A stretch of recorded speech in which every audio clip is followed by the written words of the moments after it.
Hi there, it's Marcus here from 4POS. I want to show you one of our hidden gems on the system, and most likely a lot of customers are not using it and because they don't really know that it exists and how to use it and so on. So we're talking about a GRV template. So let me show you the process quickly.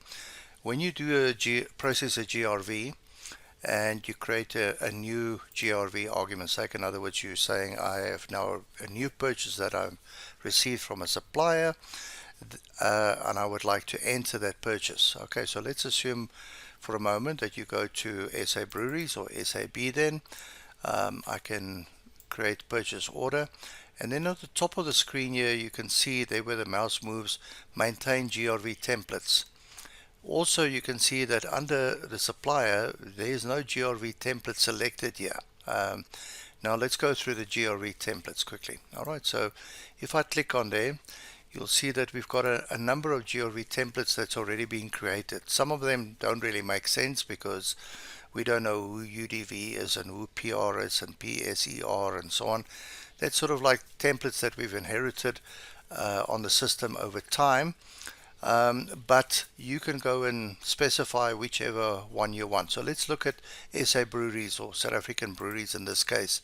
Okay, so you can select the GRV, you can rename it, you can create a new one if you want to, any and all options. So what the system says to you is that the available columns for your GRV are all the items on the left here. And on the right hand side is the columns that you will actually see and will appear on the GRV screen. So in this case we're saying that for South African Breweries I'll only have a column name, number on order, the quantity that I've received, deposit inclusive if there are deposits, and the total inclusive, and then also the content and the content exclusive. Okay, so those are the options. All right, again, if you want to change something, all you do is you go to the left hand side and you go and double click on it, and you'll see that the column VAT would be added there, and now you can move it up or down or whatever you want to do with it, in whatever makes it easy for you. Now of course there's no limit on the number of templates that you create.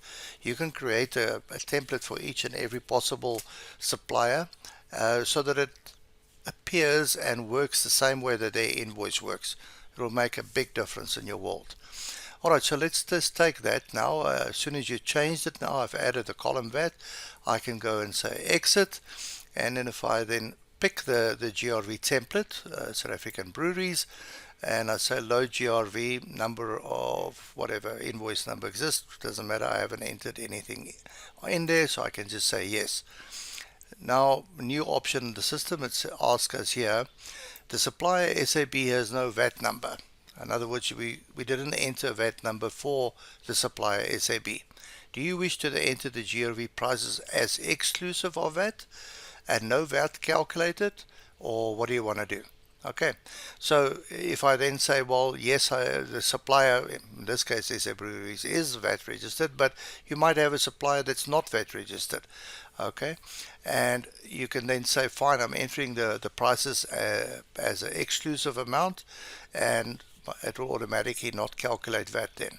Okay, in other words, they don't charge VAT, so I can't put VAT into the system.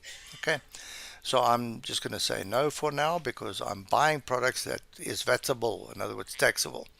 Now the important part that we're talking about here is, as you can see on the screen, well, let's just pick one item, Castle Lager Dumpy.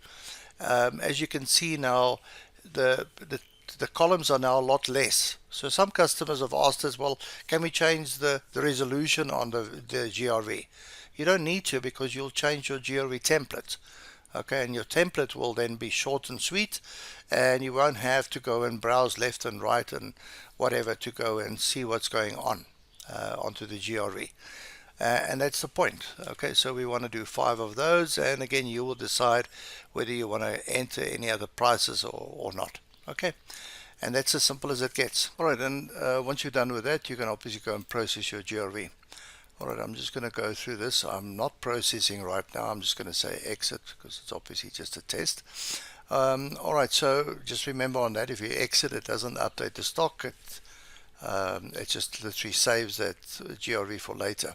Now the important part of that is that you can actually go back then to the supplier, argument's sake SAB, and then go and change the GRV template there, as you can see. Okay, in other words, that will now become the new SA Brewery template, and you don't need to select it every time, and the VAT number you'll put in there will make it easier for you also.